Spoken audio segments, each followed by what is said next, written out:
জনাব সালাউদ্দিন সাহেব বললেন, উনি মানে স্বীকার করলেন, এটা গভর্নমেন্টের একটা দীনতা, উনি স্বীকার করলেন নির্বাচন হওয়ার জন্য ওনারা তখন যা বলেছে সেটা মেনে নিয়েছে, মানে যা বলেছে সেটা মেনে নিয়েছে, শুধুমাত্র নির্বাচনটা যেন হয়ে যায়। এবং এটা এক ধরনের এর থেকে ভণ্ডামি, মানে উনি একটা সংসদের মধ্যে দাঁড়িয়ে উনি ওনার ভণ্ডামি, উনি ওনার হিপোক্রেসিকে জাতির সামনে প্রকাশ করছেন যে আমরা স্বীকার করে নিচ্ছি যে নির্বাচন যেন কোনোভাবেই পিছানো না হয়, সেজন্য আমরা একরকমের পরিচি মুঘলের হাতে খানা খেতে হবে একসাথে, এইভাবে হচ্ছে আমরা নির্বাচনটাকে মেনে নিয়েছি এবং সংস্কার ওই সময় আপনারা যা বলেছেন সেটাকে আমরা মেনে নিয়েছি। এখন যেহেতু আমরা নির্বাচিত হয়ে গিয়েছি, এখন আর মানুষকে, পিপলকে কেয়ার করার আমাদের কোনো সময় নাই।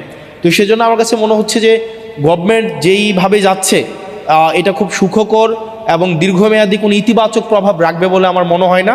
এবং আমাদের প্রত্যেকটা সিটিজেন বিট্রেড ফিল করছে, চিটেড ফিল করছে এবং প্রতিষ্ঠানগুলো বিট্রেড ফিল করছে। ছোটবেলায় ব্যাংকিং বিষয়ে কথা হচ্ছিল, আমার কাছে মনে হয় সামনে বাজেটকে সামনে রেখে এখন ব্যবসায়ী আপনারা যারা আছেন, আপনাদের একটা বিষয়ে এই সরকারের কাছে আপনাদের একটা দাবি খুব বেশি স্ট্রংলি করা উচিত, সেটা হচ্ছে ট্যাক্স অটোমেশন অথবা ভ্যাট অটোমেশনের বিষয়টা। আপনি দেখবেন কিছুক্ষণ আগে উনি একটা ডেটা দিয়েছেন, আরজিএসসির একটা হচ্ছে রিসেন্ট একটা রিসার্চ আছে, সেখানে 1,28,00,000 টিআইএনধারী আছে, 1,28,00,000, কিন্তু আয়কর রিটার্ন জমা দিছে 5.5 লাখের মতো, মানে এটা 5%ও না। আবার আমাদের রেজিস্টার্ড বিজনেস প্রতিষ্ঠান আমাদের প্রায় 1 কোটির উপরে আছে, সেখানে দেখা যায় বছরে 5 লাখ 7 লাখ হচ্ছে আয়কর রিটার্ন দেয়। এটা দেওয়ার কারণও আছে, আপনি যখন আয়কর রিটার্নের যেই ধরনের বর্তমানে যে ট্রেডিশনাল পদ্ধতি, এই ট্রেডিশনাল পদ্ধতিতে দেখা যায় আপনার পেপার কমপ্লায়েন্সের অনেক জটিলতা। এবং কিছুদিন আগে একজন বিজনেসম্যান বলছিলেন এনবিআর যেটা রয়েছে এটা বেসিক্যালি হচ্ছে এখন ন্যাশনাল ব্যুরোক্রেটিক রিপ্রেশনের একটা বলা যায় এনবিআর স্ট্যান্ড ফর। তো দেখা যায় ট্যাক্স ফাইল জমা দেওয়ার ক্ষেত্রে যে ধরনের জটিলতা, এই জটিলতা যদি আমরা অটোমেশন করে দিতে পারি, পেপারলেস করে দিতে পারি, অথবা এনআইডি কার্ডের সাথে যদি আমরা ইন্টিগ্রেটেড করে দিতে পারি, তাহলে এক কার্ডে অল সার্ভিস হচ্ছে আমাদের হয়ে যায়। এবং আন্ডার টেবিল যেই ধরনের কম্প্রোমাইজ আছে বা আন্ডার টেবিল যেই ধরনের নেগোসিয়েশন হয় সেটাও কিন্তু কমে যায় এবং সেটা অলমোস্ট জিরো হয়ে যায়। সেজন্য আমাদের ক্যাশলেস, পেপারলেস এবং এনআইডি ইন্টিগ্রেটেড ট্যাক্স এবং ভ্যাট অটোমেশন, এখন এটা শুধুমাত্র সময়ের দাবি না, এটা অনেক দেশে, আমি যদি ইউরোপিয়ান অনেক দেশে দেখি এটা অলরেডি অনেক বছর ধরে সেটা প্র্যাকটিসে আছে। আপনি ইংল্যান্ডে যান, ইউএসএতে যান, ইউএসএতে যে ট্যাক্স দিচ্ছে একটা মেশিনকে ট্যাক্স দেয়। ইউএসএ দেখা যায় আপনি যখন একটা ট্যাক্স দিবেন, একটা হচ্ছে আপনি একটা স্ট্রিটে বিভিন্ন কর্নার বুথ থাকে, আপনি ওখানে ট্যাক্স দিচ্ছেন, ওখানে কোনো আপনি কে ট্যাক্স নিয়েছে কোনো ব্যক্তিকেও আপনি কখনো দেখবেন না, আপনার ওই মেশিনের সাথে হচ্ছে আপনার হচ্ছে কমিউনিকেশন হচ্ছে। তো সেখানে আন্ডার টেবিল কোনো ধরনের কম্প্রোমাইজ করার কোনো সুযোগ থাকে না।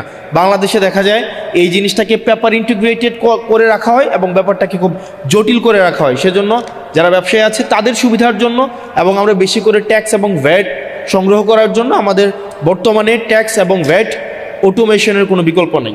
আর দ্বিতীয় যে বিষয়টা, বর্তমানে আমাদের যেই সংকট, আমরা কিছুদিন আগে যেই জাতীয় সংকটের মধ্য দিয়ে গিয়েছি, সেটা হচ্ছে আমাদের ফুয়েল ক্রাইসিস, একই সাথে সাথে আমাদের এনার্জি ক্রাইসিস। এই ফুয়েল এবং এনার্জি ক্রাইসিস এখন দেখা যায় লম্বা লাইন কমে গিয়েছে, এখন লম্বা লাইন নাই।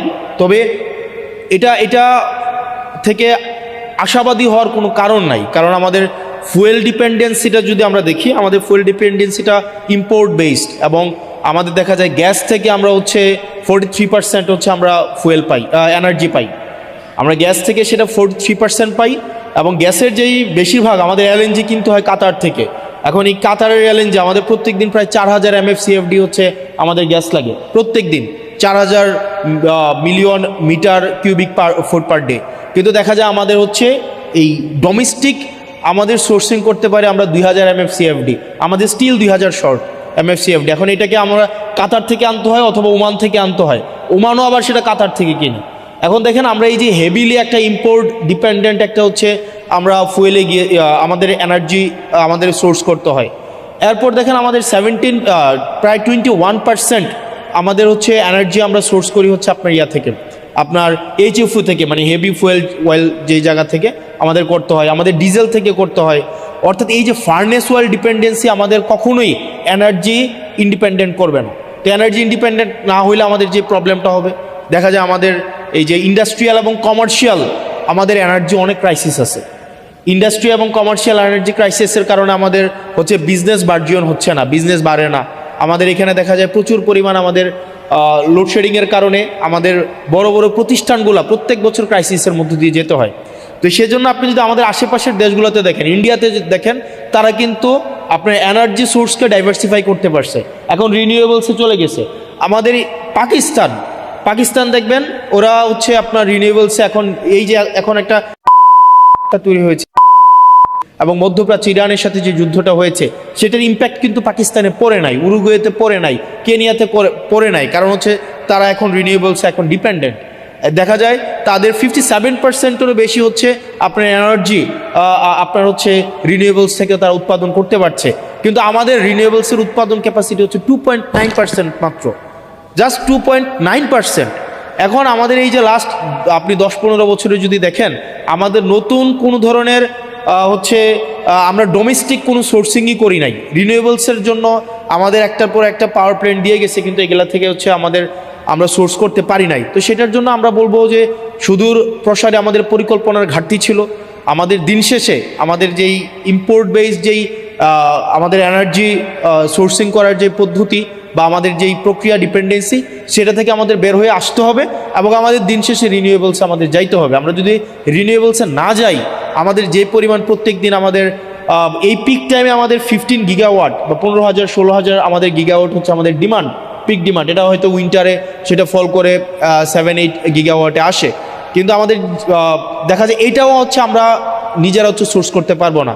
আমরা যদি প্রত্যেক বছর এই ধরনের এই যে ক্রাইসিসটা এখন তৈরি হয়েছে, এই ক্রাইসিস কিন্তু এটা মানে ইমিডিয়েট সলিউশন হবে বলে বোধ হচ্ছে না।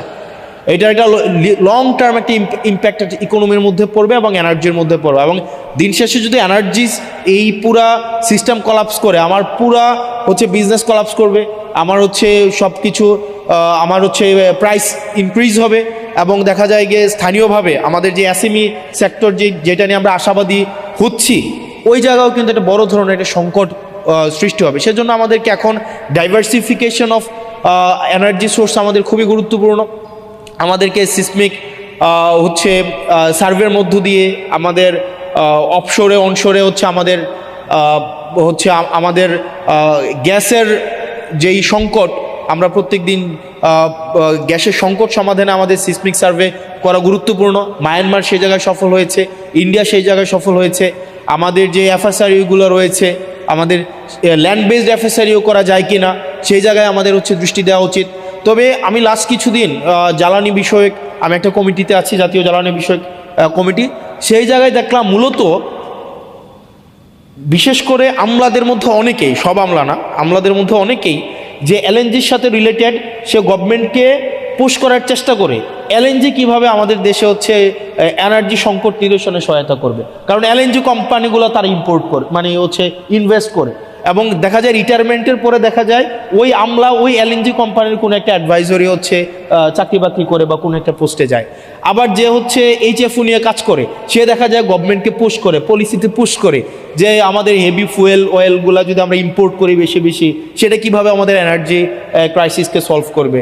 আমাদের দেখা যায় যে ডিজেল নিয়ে কাজ করে, সে গভর্নমেন্টকে পুশ করে কেমনি ডিজেলকে হচ্ছে আপনার যদি গভর্নমেন্ট ডিজেল বিভিন্ন জায়গা থেকে কিনে, স্পট মার্কেট থেকে কিনে, এখানে দেখা যায় গভর্নমেন্টের মধ্যে অনেকগুলো হচ্ছে এজেন্ট আছে, মানে গভর্নমেন্টের অনেক আমলার হচ্ছে বিভিন্ন কোম্পানির এজেন্ট হিসেবে হচ্ছে এখানে পারপাস সার্ভ করে, এবং এটা খুবই আমাদের জন্য দুঃখজনক। আমাদের আমলাদের মধ্যে অনেকেই, সব আমলা না, অনেক আমলা হচ্ছে দেশপ্রেমিক, অনেকরা হচ্ছে স্যাক্রিফাইসিং, কিন্তু অনেক আমলাও আছে তারা সরকারি চাকরির এই ট্যাগটাকে ব্যবহার করে বেসিকলি বিভিন্ন কোম্পানির পারপাস সার্ভ করে, এবং গভর্নমেন্টের পলিসিতে তারা তাদের ব্যক্তিগত এজেন্ডাকে পিনাট্রেট করার চেষ্টা করে। তো সেই জায়গা থেকে আমরা যদি এনার্জিতে ডিপেন্ডেন্ট হইতে চাই, আমাদের বিভিন্ন স্টেক হোল্ডারদেরকে নিয়ে আমাদের অবশ্যই আমাদেরকে রিনিউয়েবলসের মধ্যে যাইতে হবে। রিনিউয়েবলসের মধ্যে যদি আমরা যাইতে পারি, তাইলে হচ্ছে আমরা যদি এটাকে ডাইভার্সিফাই করতে পারি, আমাদের অ্যাটলিস্ট 7 গিগাওয়াট থেকে 9 গিগাওয়াটে আমরা যদি এটাকে আপলিফট করতে পারি, তাইলে আমাদের যেই মানে ইন জেনারেল যে ডিমান্ড আমাদের প্রত্যেক বছর থাকে, এইটাকে আমাদের মিট করা অনেক বেশি সহজ হবে। আর যে প্রশ্নটা আমাকে করা হয়েছিল যে ওভারঅল গভর্নমেন্টের যেই হচ্ছে আপনার মুড, আমাদের গভর্নমেন্টের অনেক মুড সুইং হয়। মানে গভর্নমেন্ট আসলে কে এটা বোঝা যাইতেছে না। মানে এটা আসলে হাসিনার সময় না একটা বোঝা যাইতো যে ডিসিশনটা দিন শেষে কে নেয়। মানে দিন শেষে দেখবেন ডিভোর্সের প্রবলেমও দিন শেষে ডিসিশন দেয় হাসিনা, দিন শেষে সবাই দৃষ্টি আকর্ষণ করতে হাসিনার। তো এখন আসলে এই জায়গায় মানে ডিসিশনটা আমার কাছে মনে হইতেছে there are so many governments within the governments, আমার কাছে এটা মনে হইতেছে। মানে আমি নিশ্চিত না, কারণ এবং আপনি দেখবেন খুব শীঘ্রই এটা বলা হবে যে আমাদের প্রাইম মিনিস্টারকে HPMকে ভুল বোঝানো হয়। এখন ভুলটা বুঝায় কারা? দেখা যায় এখানে অনেক ধরনের ফ্রিঞ্জ এলিমেন্ট আমার কাছে মনে হয় গভর্নমেন্টের সাথে আছে, যারা আমাদের যে জন আকাঙ্ক্ষা তৈরি হয়েছিল, রাষ্ট্রের যে আকাঙ্ক্ষা তৈরি হয়েছিল, সেই জায়গা থেকে গভর্নমেন্টকে অনেক দূরে সরিয়ে নিচ্ছে। এবং এখানে আমাদের যে সংস্কারের ইনস্টিটিউশনাল আমাদের ইন্ডিপেন্ডেন্ট হওয়ার কথা ছিল, আমাদের জুডিশিয়ারি হচ্ছে ইন্ডিপেন্ডেন্ট হওয়ার কথা ছিল, আমাদের বিউরোক্রেসির জায়গায় হচ্ছে একটা মেসিভ একটা আমাদের এটা হচ্ছে রিস্ট্রাকচার হওয়ার দরকার ছিল, আমাদের পুলিশ সংস্কার কমিশন হওয়ার দরকার ছিল। এই সব জায়গা থেকে গভর্নমেন্ট অনেক দূরে সরে গিয়েছে, কারণ গভর্নমেন্টের কাছে মনে হচ্ছে সে যদি সব কিছুকে নিয়ন্ত্রণ না করতে পারে, সবগুলোকে যদি মিসঅ্যাপ্রোপ্রিয়েট না করতে পারে, সে নাকি সরকার যথাযথভাবে চালাতে পারবে না। এখন আমার কাছে ম্যাডাম খুব ভালো বলেছেন কিছুক্ষণ আগে যে শেখ হাসিনা থেকে তো সবচেয়ে বেশি হচ্ছে মানে সেন্ট্রাল একদম সব কিছুকে সেন্ট্রালাইজড করা, হাসিনা কেন্দ্রিক যেভাবে সব কিছু সেন্ট্রালাইজড হয়েছে, এর থেকে শক্তিশালী তো আর কেউ থাকে নাই, আর কেউ ছিল না। তারপরেও তো শেখ হাসিনা টিকে থাকতে পারে নাই। এখন গভর্নমেন্টের মাথার মধ্যে যদি এটা এখন হয় যে আমাকে সব কিছুই নিয়ন্ত্রণ আমার লাগবে, সব কিছুই আপনার হচ্ছে তারেক জিয়া এসে সমাধান করতে হবে। একদিন দেখলাম যে মিনিস্ট্রিতে কোনো এক এমপ্লয়ের ওনার ছেলে হারায় গেছে, এইটাও হচ্ছে এই জায়গায় হচ্ছে তারেক জিয়া হচ্ছে এই জিনিসটাকে সলভ করতে হয়েছে। তো এই জিনিসটা আমাদের জন্য কোনো সুখকর নয়। এবং ওই দিন জনাব সালাউদ্দিন সাহেব বললেন, উনি মানে স্বীকার করলেন, এটা গভর্নমেন্টের একটা দীনতা, উনি স্বীকার করলেন যে আমরা আসলে যে একরকমের এটা ওনাদের হচ্ছে সংস্কার নির্বাচন হওয়ার জন্য ওনারা তখন যা বলেছে সেটা মেনে নিয়েছে, মানে যা বলেছে সেটা মেনে নিয়েছে, শুধুমাত্র নির্বাচনটা যেন হয়ে যায়। এবং এটা এক ধরনের এর থেকে ভণ্ডামি, মানে উনি একটা সংসদের মধ্যে দাঁড়িয়ে উনি ওনার ভণ্ডামি, ওনার হিপোক্রেসিকে জাতির সামনে প্রকাশ করছেন যে আমরা স্বীকার করে নিচ্ছি যে নির্বাচন যেন কোনোভাবেই পিছানো না হয়, সেজন্য আমরা একরকমের করেছি মুঘলের হাতে খানা খেতে হবে একসাথে, এইভাবে হচ্ছে আমরা নির্বাচনটাকে মেনে নিয়েছি। এবং সংস্কার ওই সময় আপনারা যা বলেছেন সেটাকে আমরা মেনে নিয়েছি। এখন যেহেতু আমরা নির্বাচিত হয়ে গিয়েছি, এখন আর মানুষকে পিপলকে কেয়ার করার আমাদের কোনো সময় নাই।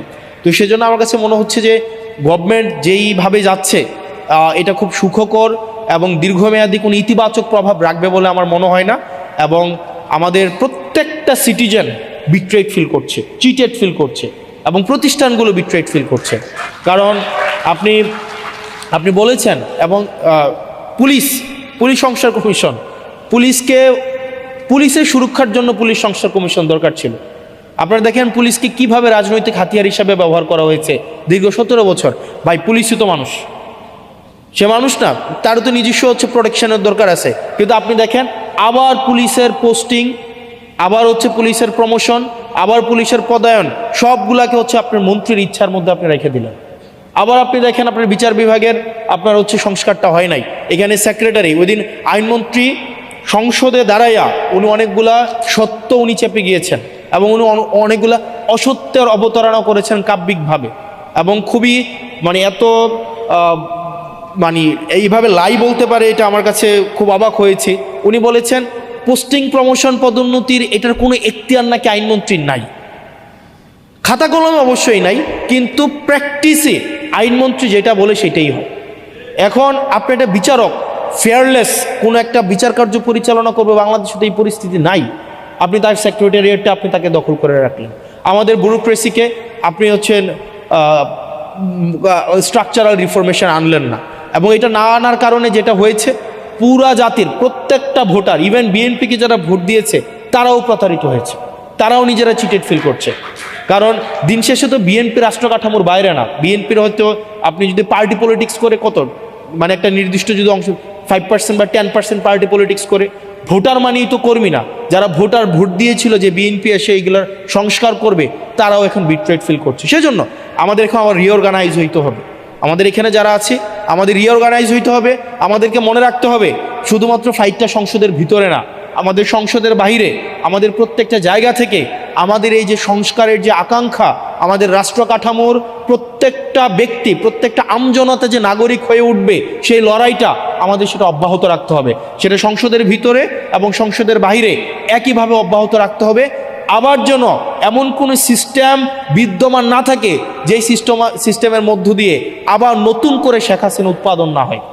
আমাদের আবার মাথায় রাখতে হবে সেটার মধ্য দিয়ে একজন ব্যক্তি ঢুকে আবার শেখ হাসিনা হয়ে বের হবে, এরকম কোনো যেন রাষ্ট্র ব্যবস্থা বাংলাদেশে বিদ্যমান না থাকে, সেজন্য আমাদের লড়াইটা অব্যাহত রাখতে। দর্শক, প্রফেসর ইউনূস সরকারের 1.5 বছরের শাসন আমলে যত মব হয়েছে এবং এই দেশটাকে মবতন্ত্রের দেশ হিসেবে প্রতিষ্ঠিত করার চেষ্টা করা হয়েছে, একটা গোটা তরুণ প্রজন্মকে মববাজ প্রজন্ম হিসেবে প্রফেসর ইউনূস তৈরি করেছেন, তাদেরকে প্রতিষ্ঠিত করেছেন। এই ব্যাপারগুলোর সমালোচনা তার শাসন আমল থেকে এখন পর্যন্ত বিস্তর সমালোচনা হচ্ছে এবং তার শাসনকাল শেষ হওয়ার পরে এখন আরও বেশি সমালোচনা হচ্ছে। এবং এই মবের কাণ্ডের জন্য প্রফেসর ইউনূসের অনেকে বলছেন যে তার বিচার প্রয়োজন, তাকে বিচারের মুখোমুখি করা উচিত, এরকম কথাও কেউ কেউ বলছেন যখন। এবং বর্তমান সরকারের স্বরাষ্ট্রমন্ত্রী সালাউদ্দিন আহমেদ স্বরাষ্ট্র মন্ত্রণালয়ের দায়িত্ব পাওয়ার পরেই যখন ঘোষণা দিয়েছিলেন যে মব আর এদেশে হতে দেয়া হবে না, মব দিয়ে আর কিছু করা যাবে না, তখন আমরা বুঝেছিলাম যে সরকারের অবস্থানও এই মবের বিরুদ্ধে। কিন্তু সবাইকে অবাক করে দিয়ে সরকারের মানে এই বিষয়ক সব থেকে গুরুত্বপূর্ণ যিনি মন্ত্রী, আইনমন্ত্রী, তিনি যে বক্তব্য দিয়েছেন সেই বক্তব্যে আমরা দেখতে পেলাম যে প্রফেসর ইউনূসের আমলের যে মবতন্ত্র, সেই মবতন্ত্রকে তিনি সাপোর্ট করছেন এবং মানে তার এই সাপোর্টের মাধ্যমে এটাকে আইনি ভিত্তি দেওয়ার ব্যাপার হয়ে দাঁড়াবে কিনা, কেন তিনি সাপোর্ট করলেন, এই সাপোর্টটা বিএনপি সরকারেরও সাপোর্ট কিনা, সাপোর্ট করে তিনি কি বলার চেষ্টা করলেন, কি বোঝাতে চাইলেন আমাদেরকে, একটু চলুন সেটা বুঝে দেখি। বুঝে দেখার পরে তার কাছে যদি বিনীতভাবে কোনো প্রশ্ন করা যায়, রাখা যায়, সেই প্রশ্নটা আমরা রাখার চেষ্টা করব। থাকবেন পলিটিক্স টিভির নিয়মিত আয়োজনে।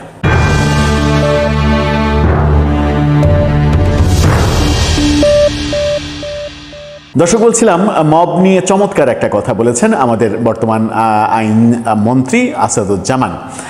আইনমন্ত্রীর কাছে এই কথাটা অনেকের কাছেই প্রত্যাশিত মনে হবে। খুবই দারুণ একটা কথা বলেছেন, কারণ প্রফেসর ইউনূস যে অসাধারণ কাজটা করে গেছেন সেটাকে কাউকে না কাউকে তো সাপোর্ট দিতে হবে এবং সাপোর্ট যদি না দেওয়া হয় তাহলে প্রফেসর ইউনূসের কর্মকাণ্ডগুলো অবৈধ কর্মকাণ্ড হিসেবে পরিগণিত হতে পারে। সেটার জন্য প্রফেসর ইউনূসের কেউ বিচার চাইতে পারে। সেই ব্যাপারগুলো তো আসলে হওয়া উচিত না এবং আইনমন্ত্রী হিসেবে তিনি সঠিকভাবেই হয়তো সেটা উপলব্ধি করেছেন। আবার এই আইনমন্ত্রী যখন প্রফেসর ইউনূসের ওই শাসনামলে রাষ্ট্রের আইন কর্মকর্তা ছিলেন, অর্থাৎ অ্যাটর্নি জেনারেলের দায়িত্ব পালন করেছেন, তখন বোধহয় তার একটা দায়ও মানে থেকে গেছে যে তার অ্যাটর্নি জেনারেল থাকা অবস্থায় হওয়া কর্মকাণ্ডগুলোকে তিনি যদি অবৈধ বলেন, বেআইনি বলেন, তাহলে কেমন একটা মানে ব্যাপার হয়ে যায় না, কেমন দেখায় না, সেটাও হতে পারে। কি বললেন আইনমন্ত্রী? তিনি বলছেন অর্থাৎ যে মববাজি হয়েছে প্রফেসর ইউনূসের আমলে এবং এখনও 2-1টা বিচ্ছিন্নভাবে হতে আমরা দেখছি, সেগুলোকে তিনি জনগণের প্রতিক্রিয়া বলছেন এবং জনগণের প্রতিক্রিয়া বলতে গিয়ে তিনি এটাকে এক ধরনের জনগণের অধিকার, এটাও মানে তার কথার মাধ্যমে প্রতিষ্ঠিত করলেন কিনা যে মব করা জনগণের অধিকার কিংবা মব করা আইন সিদ্ধ ব্যাপার, এটা জনগণ মানে ইচ্ছা করলে আইন হাতে তুলে নিতে পারে। একজন আইনমন্ত্রীর বক্তব্য বোধহয় এমনই হওয়া উচিত। মানে একজন সচেতন আইনমন্ত্রী তো পৃথিবীর যে কোনো দেশের সচেতন আইনমন্ত্রী বোধহয় এভাবেই বলা উচিত কিংবা বলতে পারেন। তিনি অ্যাকচুয়ালি কি বললেন একটু বুঝে দেখে চলুন। Mob is a reaction of the people, বা মব হচ্ছে জনগণের প্রতিক্রিয়া, এমন বলছেন তিনি। আন্তর্জাতিক অপরাধ ট্রাইব্যুনাল প্রাঙ্গণে এক ব্রিফিংয়ে সাংবাদিকদের এক প্রশ্নের উত্তরে তিনি এই বক্তব্য দিয়েছেন। আইনমন্ত্রী দায়িত্ব গ্রহণের পর প্রথমবারের মতো ট্রাইব্যুনালের প্রসিকিউশন দলের সঙ্গে তিনি মিটিং করেছেন। মিটিং শেষে সাংবাদিকদের সঙ্গে কথা বলেছেন। সাংবাদিকের এক প্রশ্নের জবাবে আইনমন্ত্রী বলেন, mob is not systemic or wide spread, mob is a reaction of the people, অর্থাৎ মব জনগণের প্রতিক্রিয়া। এটাকে জনগণের প্রতিক্রিয়া হিসেবে তিনি দেখছেন। জনগণের প্রতিক্রিয়া মানে এটা জনগণের অধিকার, সেটাও বোধহয় প্রতিষ্ঠিত হয়। এবং তিনি বলছেন যে এবং সেটা যদি অর্ডিনারি ক্রাইমের মধ্যে পড়ে সেটা অর্ডিনারি আইন অনুসারে দেখা হবে। মানে তিনি বলছেন যদি অর্ডিনারি ক্রাইমের মধ্যে পড়ে তাহলে অর্ডিনারিভাবেই সেটাকে দেখা হবে। তিনি খুব একটা গুরুত্ব দিতে চাইছেন না। তিনি বলছেন যে আপনি যদি এই মবের বিচার করতে চান কিংবা যান, অনেক বিষয় তাহলে চলে আসবে এর পেছনে। তাহলে যে কোনো স্বাধীনতা সংগ্রাম, যে কোনো গণ অভ্যুত্থান, যে কোনো বিপ্লবকে আপনার অসম্মান করা হবে।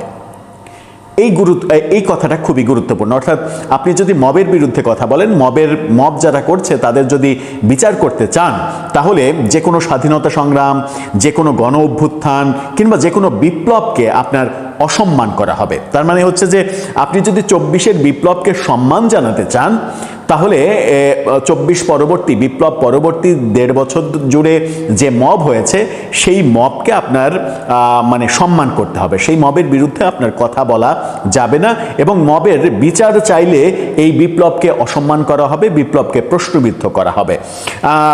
মানে মেটিকুলাসলি এই বক্তব্যটা মিলে যায় ওই তৎকালীন সাবেক চিফ প্রসিকিউটর তাজুল ইসলামের সঙ্গে। তিনি বলেছিলেন যে মবের বিরুদ্ধে যারা কথা বলে, মব যারা করে, তারা আসলে জুলাই আন্দোলনের স্পিরিটের বিরুদ্ধে কথা বলে। এই ব্যাপারে সবাইকে সাবধান হতে হবে। জুলাই আন্দোলনের স্পিরিটকে প্রশ্নবিদ্ধ করা যাবে না। অর্থাৎ তিনি বলেছিলেন যে মবের বিরুদ্ধে কথা বলা মানে জুলাইয়ের বিরুদ্ধে কথা বলা। ঠিক ওই মন্তব্যটা মিলে যাচ্ছে আইনমন্ত্রীর সঙ্গে, কারণ আইনমন্ত্রী এবং মানে তখনকার অ্যাটর্নি জেনারেল এবং চিফ প্রসিকিউটর দুইজনের পদগত অবস্থান তো একই ছিল। চিফ প্রসিকিউটর অ্যাটর্নি জেনারেলের সমমর্যাদাতেই চিফ প্রসিকিউটর নিয়োগ পেয়েছিলেন। তো তাদের এই বক্তব্যের মধ্যে মিল থাকতেই পারে।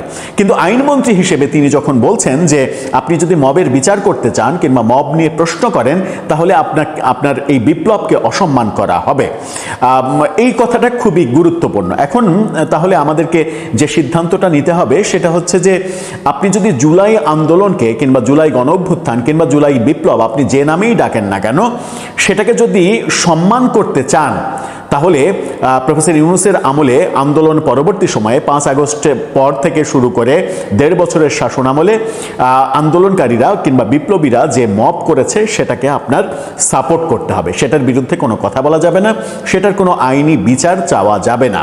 আমি যদি ভুল ব্যাখ্যা না করে থাকি, মানে ভুল বুঝে না থাকি তার বক্তব্যের মিনিংটা এটাই দাঁড়ায়। এখন তাহলে আমার মনে হয় যে আইনমন্ত্রী যখন এটা বলছেন, তখন স্বরাষ্ট্রমন্ত্রীকে তাহলে আইনের ভুল ব্যাখ্যা দিয়েছেন। স্বরাষ্ট্রমন্ত্রী যে দায়িত্ব নেওয়ার পরেই বললেন যে মব আর হতে দেওয়া যাবে না, মব কোনোভাবেই সমর্থনযোগ্য নয়। বিএনপির ডাকসাইটে নেতারা মবের বিরুদ্ধে কথা বলছেন, এমনকি প্রধানমন্ত্রী পর্যন্ত মবের বিরুদ্ধে কথা বলছেন, বিএনপির মহাসচিব মবের বিরুদ্ধে কথা বলছেন, সংসদে মবের বিরুদ্ধে কথা হচ্ছে। সুশীল সমাজ, সচেতন সমাজ, সাংবাদিক, বুদ্ধিজীবী সবাই মবের বিরুদ্ধে যখন কথা বলছেন, তখন আমরা ধরে নিতে পারি যে এই সবার, ইনক্লুডিং বিএনপির স্বরাষ্ট্রমন্ত্রী কিংবা ইনক্লুডিং প্রধানমন্ত্রী, যারা মবের বিরুদ্ধে কথা বলছেন কিংবা ইতিমধ্যে বলেছেন, তারা সবাই আসলে একটা মহা অপরাধ করেছেন। কারণ আইনমন্ত্রীর এই ব্যাখ্যায় আমরা অন্তত এটুকু বুঝতে পারি যে আপনি যদি 24-এর বিপ্লবকে সম্মান জানাতে চান, তাহলে এই মবকেও সম্মান জানাতে হবে। মানে বিপ্লব পরবর্তী যে মব, সেই মবকে আপনাকে মেনে নিতে হবে এবং এই মবের বিচার চাওয়া যাবে না। এখন মানে ভিডিওটা বড় করতে চায় না, খুবই বিনয়ের সঙ্গে আইনমন্ত্রীকে একটা দুটো প্রশ্ন করতে চাই। যদি কোনোভাবে কোনোদিন এই প্রশ্নের উত্তর আমরা জানতে পারি, তাহলে আমরা হয়তো খোলাসা হতে পারবো। সেটা হচ্ছে যে এই বক্তব্যটা কি আইনমন্ত্রীর বক্তব্য নাকি আসাদুজ্জামানের বক্তব্য, ব্যক্তি আসাদুজ্জামানের বক্তব্য নাকি আইনমন্ত্রীর বক্তব্য? আইনমন্ত্রীর বক্তব্য হলে এটা সরকারের বক্তব্য হওয়ার কথা। বিএনপি সরকার এই বক্তব্যকে কি আনুষ্ঠানিকভাবে স্বীকার করে? এটা কি বিএনপি সরকারের বক্তব্য? যদি বিএনপি সরকারের বক্তব্য হয়, তাহলে স্বরাষ্ট্রমন্ত্রীর যে বক্তব্য মব নির্মূল করা হবে, মব আর হতে দেওয়া হবে না, সেই বক্তব্য কি আইনের ব্যত্যয় ছিল, আইনের বিরুদ্ধে ছিল, সেটা কি ভুল ছিল? প্রধানমন্ত্রী যে মব কিংবা এই সন্ত্রাসী কার্যক্রমের বিরুদ্ধে অবস্থান, সেটা কি ভুল ছিল কিংবা সেই অবস্থান কি ভুল? এই প্রশ্নগুলোর উত্তর যদি আমরা পাই এবং আমরা যদি এটাও জানতে পারি যে প্রফেসর ইউনূসের আমল থেকে শুরু হওয়া, মানে বিপ্লবের, আপনি 5 আগস্ট বিপ্লব পর্যন্ত যে কোনো কর্মকাণ্ড, বিপ্লবীদের যে কোনো কর্মকাণ্ডকে বৈধতা দিতে পারেন, কিন্তু যখন বিপ্লবে বিজয় অর্জন করা হলো, বিজয়ের পরে টানা 1.5 বছর ধরে যে মানে মব, মানে এটাকে তো আর এখন সন্ত্রাসী কার্যক্রম বলা যাবে না, আইনের ব্যত্যয় বলা যাবে না, কিংবা আইন নিজের হাতে তুলে নেওয়ার কথা বলা যাবে না, কারণ আইনমন্ত্রী বলছেন যে বিপ্লবকে অসম্মান যদি করতে না চান তাহলে এটার বিরুদ্ধে কথা বলা যাবে না। সুতরাং আমাদেরকে এখন মবটাকে মেনে নিতে হবে এবং মানে ধরে নিতে হবে যে এটা জনগণের যেহেতু প্রতিক্রিয়া, তিনি বলছেন যে এটা জনগণের প্রতিক্রিয়া, তাহলে এটা জনগণের অধিকারও হয়। তার মানে আইনমন্ত্রী যখন বলেন যে জনগণের, মানে বিপ্লবীদের আইন হাতে তুলে নেয়ার, বিপ্লবে বিজয়ের পরে 1.5 বছর টানা আইন হাতে তুলে নিয়ে যা ইচ্ছা তাই করার অধিকার রয়েছে, এটা যদি আইনমন্ত্রীর বক্তব্য হয় তাহলে ওয়েল অ্যান্ড গুড। আমরা মনে হয় সেভাবেই সমাজটাকে এগিয়ে নিতে পারি এবং দারুণভাবে মানে প্রফেসর ইউনূস যেটা বলেছিলেন যে বর্বর থেকে সভ্যতায় এলাম, যে বর্বর যুগ আমরা 5 আগস্টের আগে দেখেছিলাম, তারপরে যে সভ্যতার যুগ এবং সেই যুগে যে মবের কাণ্ড এবং আইন হাতে তুলে নেওয়ার যে প্রতিনিয়ত কাণ্ডগুলো দেখছি, এবং এই সরকারের আমলেও একাধিক আস্তানা মাজারে মবের ঘটনা ঘটেছে, এগুলো সবগুলোই বৈধ হিসেবে আমরা ধরে নিতে পারি এবং আমরা যদি মবের বিরুদ্ধে কথা বলি তাহলে সেটা বরং আইন লঙ্ঘন হতে পারে। তাই তো এই ব্যাপারে একটা বিস্তর ব্যাখ্যা যদি পাওয়া যায় তাহলে আমার মনে হয় যে জনগণের জন্য সুবিধা হয়, জনগণ তাহলে বুঝে নিতে পারেন যে কোনটা বলা যাবে আর কোনটা বলা যাবে না। দর্শক, আপনার কি মনে হয়, মানে এই বিএনপি সরকার যখন গঠিত হলো তখন আইনমন্ত্রী আসাদুজ্জামানকে কেন দেয়া হলো?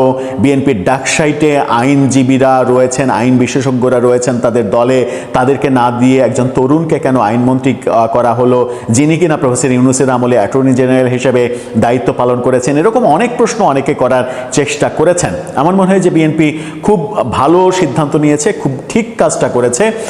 আইনমন্ত্রী হিসেবে যে দারুণ একটা ব্যাখ্যাটা দিলেন এই বাস্তব পরিপ্রেক্ষিতে এবং জনগণকে বুঝিয়ে দেওয়ার জন্য, এই ব্যাখ্যা আমার মনে হয় যে বিএনপির ডাকসাইটে পুরনো নেতারা যারা আইনমন্ত্রী হিসেবে অনেক বেশি এক্সপার্ট বলে অনেকে মনে করেন, হতে পারতেন বলে মনে করেন, তাদের ধারণা ভুল করে এই অসাধারণ ব্যাখ্যাটা অন্তত আমরা পেতাম না যদি আসাদুজ্জামানকে অ্যাটর্নি জেনারেল থেকে এমপি বানিয়ে তারপরে আইনমন্ত্রী বিএনপি সরকার না বানাতেন। দর্শক, আপনার মতামত জানিয়ে লিখতে পারেন আমাদের কমেন্ট।